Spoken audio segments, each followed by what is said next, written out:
আমরা ঈশ্বর মানতে, অন্যের সামনে ঈশ্বর মানতে, প্রণাম করতে হেজিটেট করি। আমরা ভাবি এটা আনস্মার্টনেস।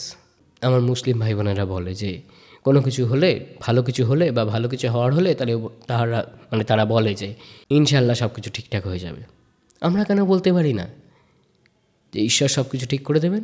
প্রার্থনায় বসে উসফিস করতে লাগি যে কখন উঠব, কখন সেটা থেকে উঠে নিজেকে বলবো যে না, আমার এখন অনেক কাজ, তাড়াতাড়ি প্রার্থনাটা করে নিই।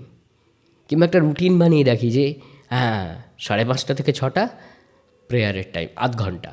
এখন আমাদের সামনে কোনো মানুষ হয়তো খুব পরিশ্রম করতে করতে সে পরিশ্রমের ফল না পেয়েই মারা যায়, সেটাকে আমরা কি বলি? ডেস্টিনি। তার ওই পর্যন্তই ছিল। কিন্তু তুমি বা আমি নিজের ক্ষেত্রে কিন্তু এই ডেস্টিনিটা বিশ্বাস করি না। নিজের ক্ষেত্রে কি বিশ্বাস করি যে না, আমি যেটা চাই সেটাই হবে। কেন তাদের ডেস্টিনি থাকতে পারে, আমার ডেস্টিনি থাকতে পারে না? তাদের জন্য ঈশ্বর ডেস্টিনি করে রাখতে পারেন, তোমার আমার জন্য করে রাখতে পারেন না? সবাই সব কিছু করার জন্য আসেনি। সবাই সব কিছু করার জন্য আসেনি। তুমি আমি সব কিছু করার জন্য আসিনি তো।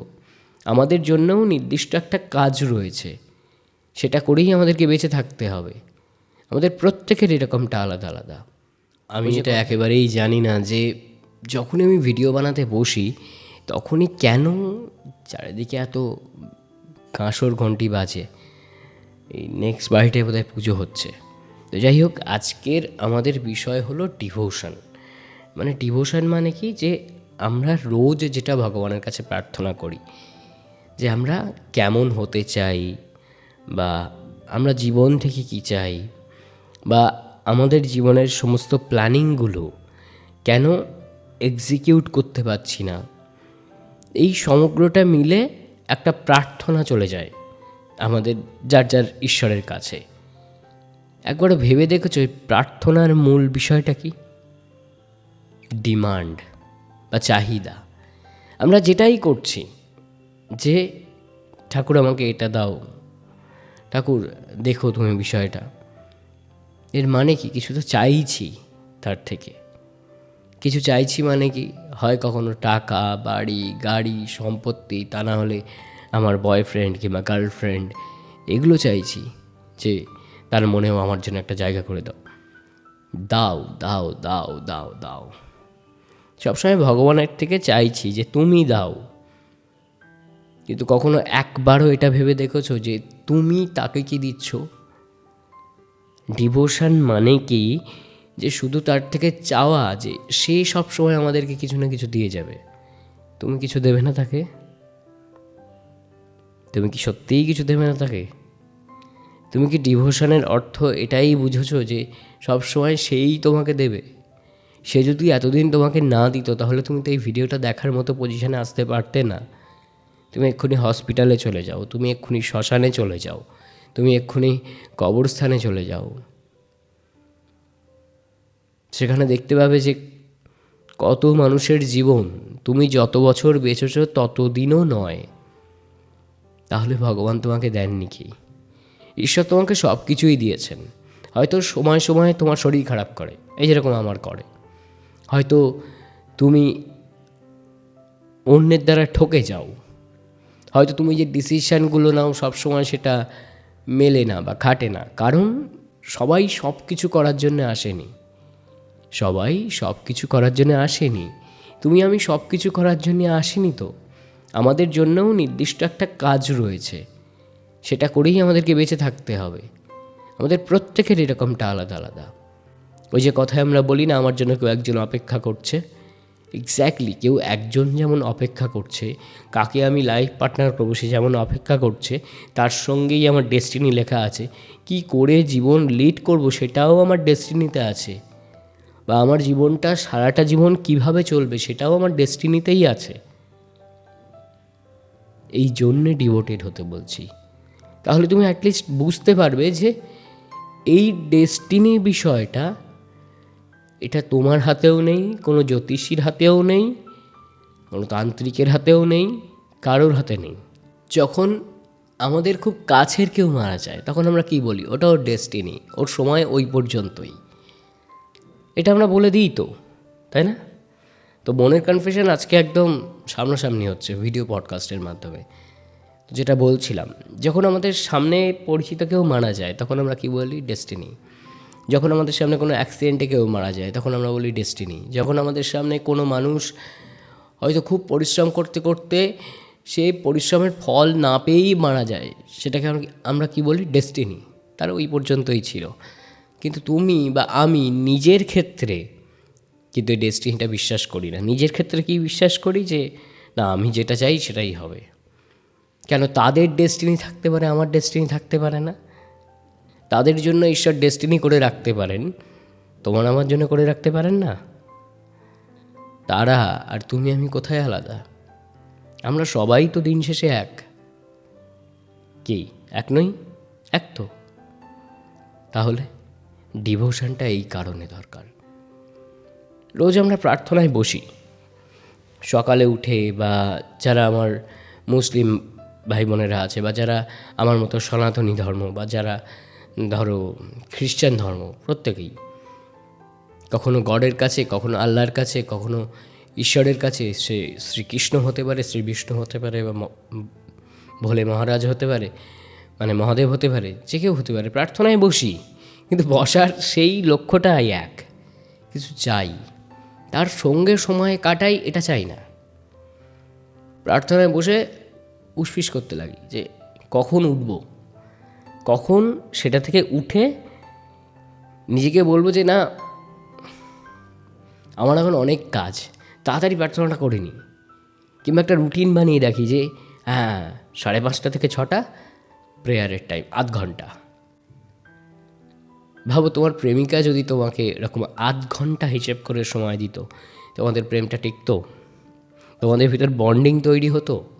হতো না, তাই না?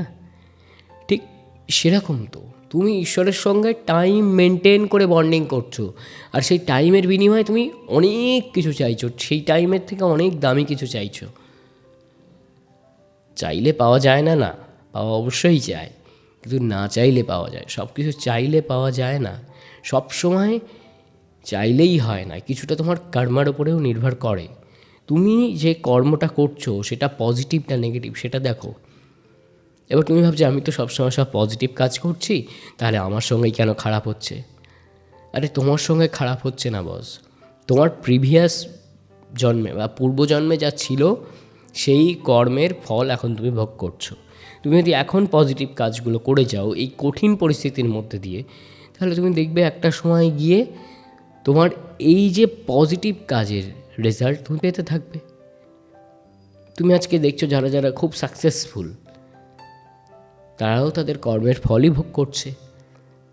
সবসময় অন্যকে হেল্প করার চেষ্টা করো।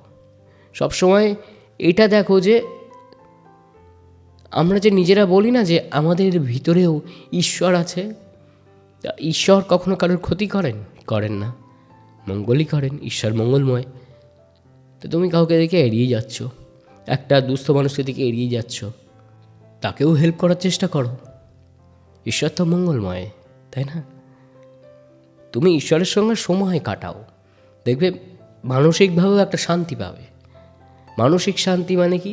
যে শান্তিটার কোনো এন্ড হয় না, যে শান্তিটা কখনো শেষ হয় না। এই যে আমাদের রোজকারে দুঃখ, জ্বালা, যন্ত্রণা, যে কথাগুলো আমরা কাউকে কখনো শেয়ার করতে পারি না, এই কথাগুলো তার সঙ্গে শেয়ার করো। প্রথম প্রথম যখন প্রেয়ারে বসবে তখন মনে হবে যে আরে মাথায় 10টা চিন্তা আসছে, তারপরে মনে হবে হ্যাঁ ধুস, আর বুঝতে পারছি না, গা ব্যথা করছে, পা ব্যথা করছে, অনেক কিছু হবে। দেন দেখবে আস্তে আস্তে সব সর্ট আউট হয়ে যাবে। আমি বলবো না যে তুমি প্রেয়ারে বসলেই তোমার যে অফিসের বা যেখানে তুমি কাজ করো তার প্রবলেমগুলো সলভ হয়ে যাবে, এমনটা না। এটা তোমার হাতেই আছে। তবে কি, রোজ প্রেয়ারে বসলে, প্রেয়ারের পর ঈশ্বরীয় ভাবনা চিন্তার সঙ্গে সময় কাটানোর পর তুমি দেখবে যে কোথাও না কোথাও একটা মানসিক শান্তি পাবে, এবং সেই শান্তি থেকে অনেক জীবনের প্রশ্নের উত্তর পেয়ে যাবে, এবং অ্যাপারেন্টলি জীবনটা অনেক চেঞ্জ হয়ে যাবে।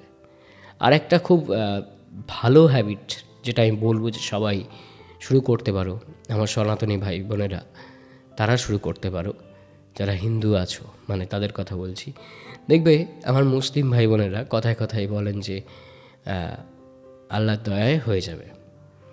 কিন্তু সেই একই কথাটা আমরা হিন্দুরা কি বলি যে ঈশ্বর করুণাময়ী, ঈশ্বর নিশ্চয়ই ভালো করবেন, ঈশ্বর তোমার মঙ্গল করুক, বা ঈশ্বর সব কিছু ঠিক করে দেবেন। এই বিশ্বাসটা কিন্তু নিজেরা করি না। এটা আমরা দু একজনকে মুখ ফসকে বলে দিই, কিন্তু দৈনিক ব্যবহারে এই কথাটা কখনো করি না। বরং কেউ যদি করে থাকে তার দিকে তাকিয়ে আমরা হাসি। মুখ দিয়ে একবার ঈশ্বরের নাম বেরোনো মানেই তোমার সমস্ত কাজ, তোমার এবং তুমি যার উদ্দেশ্যে করছো, সবটা ঠিক হয়ে যায়। আমরা ঈশ্বর মানতে, অন্যের সামনে ঈশ্বর মানতে, প্রণাম করতে হেজিটেট করি। আমরা ভাবি এটা আনস্মার্টনেস। আমরা যদি কাউকে হ্যান্ডশেক করে বলি, যেরকম আমার মুসলিম ভাই বোনেরা বলে যে কোনো কিছু হলে, ভালো কিছু হলে বা ভালো কিছু হওয়ার হলে, তাহলে তারা বলে যে ইনশাল্লাহ সব কিছু ঠিকঠাক হয়ে যাবে। আমরা কেন বলতে পারি না যে ঈশ্বর সব কিছু ঠিক করে দেবেন? কি ঈশ্বর আছেন, ঈশ্বর দেখে নেবেন? বলতে পারি না, কারণ আমরা ভাবি এটা আনস্মার্টনেস। কারণ আমরা না, যারা হিন্দু আছি, আমরা ধর্মের ব্যাপারটা অতটা গুরুত্ব দিয়ে দেখি না। কিন্তু আজকের এই যে বিজ্ঞান, এই বিজ্ঞানের সূত্রপাত সেই বেদের থেকে, বেদ, পুরাণ, উপনিষদ। তো এই বেদ, পুরাণ, উপনিষদের মধ্যেই তো আমাদের ঈশ্বরেরা আছেন, তাই না?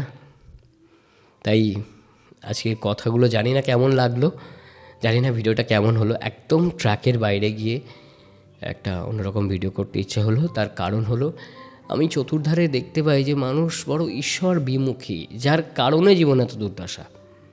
ঈশ্বরমুখী হওয়ার চেষ্টা করো, একটু ডিভোটেড হওয়ার চেষ্টা করো। তুমি যেমন প্রেমিকা বা প্রেমিকের প্রতি ডিভোটেড হয়ে পরিবারের বিরুদ্ধেও যেতে পারো, সমাজের বিরুদ্ধেও যেতে পারো, তেমন ঈশ্বরের প্রতি ডিভোটেড হলে কারোর বিরুদ্ধে তোমাকে যাওয়া লাগবে না। তুমি নিজের মনের যে ব্যাড এফেক্টগুলো, সেগুলোর বিরুদ্ধে গিয়ে সেগুলোকে সব পজিটিভ করতে পারবে। আর সেটা পজিটিভ হয়ে গেল মানে তোমার জীবনটাও পজিটিভ হয়ে গেল। আমি সোমনাথ ছিলাম এতক্ষণ তোমাদের সঙ্গে। সোমনাথ পাল ইউটিউব চ্যানেলের সঙ্গে থেকো, আর সবাই খুব ভালো থেকো।